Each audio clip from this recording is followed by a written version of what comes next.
உணவே மருந்து, மருந்தே உணவு என்ற குழுவில் பயணிக்க அனைத்து நல்லுள்ளங்களுக்கும் உலக நாட்டு மக்கள் அனைவருக்கும் என்னுடைய பணிவான நன்றி கலந்த வணக்கத்தை தெரிவித்துக் கொள்கிறேன். ஐயா, இந்த மலச்சிக்கல் போக்கக்கூடியதை பற்றி நம்ம பார்த்துட்டு தான் இருக்கோம். இந்த தோப்பு சுவை உணவு எதுன்னு பார்க்கலாங்க ஐயா. இந்த வாழைப்பூ தோற்பு சுவை உள்ளது, வாழை பிஞ்சு தோற்பு சுவை உள்ளது, அத்தி பிஞ்சு தோற்பு சுவை உள்ளது. இந்த வாழைப்பூ இருக்கு பார்த்தீங்களா, இது லூஸ் மோஷன் யாருக்கு போகுதோ, பேதி ஆகுதோ, அவங்க இந்த வாழைப்பூ சாப்பிட்டாங்கன்னா மலம் கட்டும். அப்போது வாழைப்பூவை சாப்பிட்டாவே நீங்கள் போய் ஆஸ்பத்திரியில் மருந்தெல்லாம் வாங்க வேண்டியதில்லை. வாழைப்பூவை சாப்பிட்டீங்கன்னா போதும், மலம் கட்டிடும்.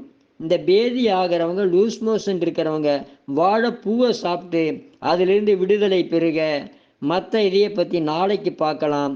இதே தோற்பு சுவை உணவை ஒவ்வொன்றா நாளைக்கு பார்க்கலாம். நன்றி, வணக்கம். வாழ்க வளர்க உயர்க.